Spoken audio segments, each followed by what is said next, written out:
કાંડ વિવાદનો મામલો 3 આરોપીઓને હાઈકોર્ટે આપ્યા છે જામીન। આરોપી મનીષ વગાસિયા, અશોક માંગરોળિયાના જામીન મંજૂર। આરોપી જીતુ ખાતરાને પણ હાઈકોર્ટે જામીન આપ્યા હોવાની જાણકારી મળી રહી છે। તો અમરેલી લેટરકાંડમાં જે વિવાદ થયો હતો, હવે જે આરોપીઓ છે તેઓને પણ જામીન મળ્યા હોવાની જાણકારી છે, જેમાં મનીષ વગાસિયા, અશોક માંગરોળિયાનું પણ નામ છે કે જેઓને પણ જામીન મળી ચૂક્યા છે।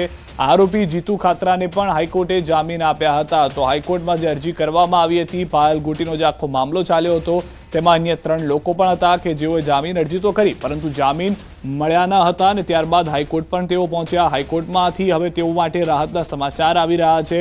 મનીષ વગાસિયા, અશોક માંગરોળિયાના જામીન મંજૂર થઈ ચૂક્યા છે।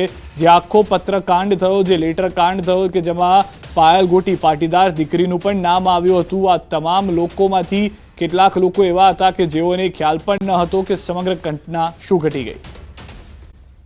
સામૂહિક દુષ્કર્મ કાંડ મામલે મોટો ચુકાદો। નલિયા સામૂહિક દુષ્કર્મ કાંડ મામલે 2017ના ચકચારી કેસમાં ભુજ સેશન્સ કોર્ટનો ચુકાદો। તમામ 8 આરોપી નિર્દોષ જાહેર। ટ્રાયલ માટે રાજ્ય સરકારે ખાસ સરકારી વકીલની પણ નિમણૂક કરેલી। મહત્વની સાક્ષી એવી ફરિયાદી યુવતી જ પાછળથી હોસ્ટાઇલ થઈ હતી। શંકાનો લાભ મળતા આરોપી નિર્દોષ। પટેલની મોટી આગાહી। ગુજરાતમાં ઠંડીનો દેખાશે ચમકારો। ઉત્તર ગુજરાતમાં ઠંડીનો ચમકારો વધશે। સૌરાષ્ટ્ર કચ્છમાં કાતિલ ઠંડી પડશે। કચ્છના ભાગોમાં 10 ડિગ્રી તાપમાન થઈ શકે છે। ઉત્તર ગુજરાતના ભાગોમાં લગભગ તારીખ 27 સુધીમાં લઘુત્તમ તાપમાન લગભગ 12 ડિગ્રી સેલ્સિયસ કે ઓછું થવાની શક્યતા રહેશે। પંચમહાલના ભાગોમાં પણ 12 ડિગ્રી કે ઓછું થવાની શક્યતા રહેશે। કચ્છના ભાગમાં 10 ડિગ્રી આસપાસ રહેવાની શક્યતા રહેશે। રાજકોટના ભાગમાં પણ 12-13 ડિગ્રી સેલ્સિયસથી ઓછું થવાની શક્યતા રહેશે।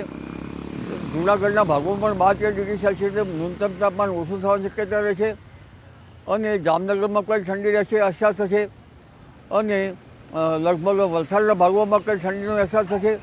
મધ્ય ગુજરાતના ભાગોમાં લઘુત્તમ તાપમાન 16 ડિગ્રીની આસપાસ રહેવાની શક્યતા રહેશે। અને ઉલ્લેખનીય છે કે આ ઠંડી વધવાની સાથે સાથે આ ઠંડી જે છે એ હાડ થીજવતી ઠંડી હશે। તો ઠંડી સાથે કમોસમી વરસાદની પણ આગાહી કરી છે। 30 અને 31 તારીખે વેસ્ટર્ન ડિસ્ટર્બન્સ સર્જાશે। બંગાળના ઉપસાગરમાં ગતિવિધિ જોવા મળશે। 30 જાન્યુઆરીથી 5 ફેબ્રુઆરી વચ્ચે માવઠું થઈ શકે છે।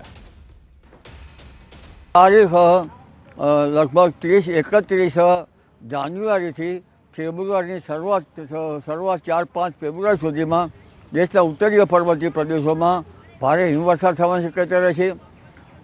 કેટલાક ભાગમાં કરા પડવાની શક્યતા રહેશે। કમોસમી વરસાદ થવાની શક્યતા રહેશે। કદાચ ગાજવીજ થઈ શકે, પણ ત્યાંની અસર છે મધ્યપ્રદેશના ભાગો સુધીમાં અને રાજસ્થાનના ભાગો સુધીમાં, રાજસ્થાનના સંલગ્ન ગુજરાતના ભાગો સુધીમાં, કચ્છના કેટલાક ભાગોમાં થવાની શક્યતા રહેશે। ફેબ્રુઆરી માસમાં હવામાનમાં વારંવાર પલટા આવશે। લા નીનોની અસરના કારણે ફેબ્રુઆરીની પહેલા 15મી તારીખ સુધીમાં ત્યાંની અસરો વધારે થવાની શક્યતા છે। અને ફેબ્રુઆરીમાં જે છાંટા સાથે ઠંડા પવનો પણ ફૂંકાશે। એટલે 15 ફેબ્રુઆરીના 15 તારીખ સુધીના જે દિવસો છે એમાં વારંવાર હવામાનમાં પલટા આવવાની શક્યતા રહેશે। શિક્ષકની અટકાયત। વીડી પટેલ નામના શિક્ષકની અટકાયત કરવામાં આવી છે। વિનોદ પટેલ મોડાસાનો છે, પ્રાથમિક શાળામાં નોકરી કરે છે। 1300 લોકો જોડેથી 17 કરોડનું રોકાણ કરાવ્યું હતું। 1 કરોડથી વધુની રકમનું કમિશન મેળવ્યું હતું। જૂના એજન્ટોમાંથી આ મહત્વનું એજન્ટ છે। શિક્ષકે એજન્ટ તરીકે કામ કર્યું હોવાના ફોટા અગાઉ વાયરલ થયા હતા। મર્સિડીઝ કાર સાથે ભૂપેન્દ્ર ઝાલા અને વીડી પટેલના ફોટા વાયરલ થયા હતા। विनोद पटेल करके है, तो ये विनोद पटेल जो है ये मोडासा में के हैं और ये जो प्राथमिक शाला है उसमें शिक्षक हैं। तो इनको कल हमने पूछताछ के लिए जो है बुलाया था और उसके बाद इनको जो है अरेस्ट किया गया है। तो इनका रोल ये है कि मतलब सबसे बड़े एजेंट में से एक है वीजेड वाले केस में। तो इन्होंने लगभग 70 करोड़ जैसा जो है वो मतलब 70 करोड़ रुपया जो है वो मतलब इन्वेस्ट करवाया था इस स्कीम में।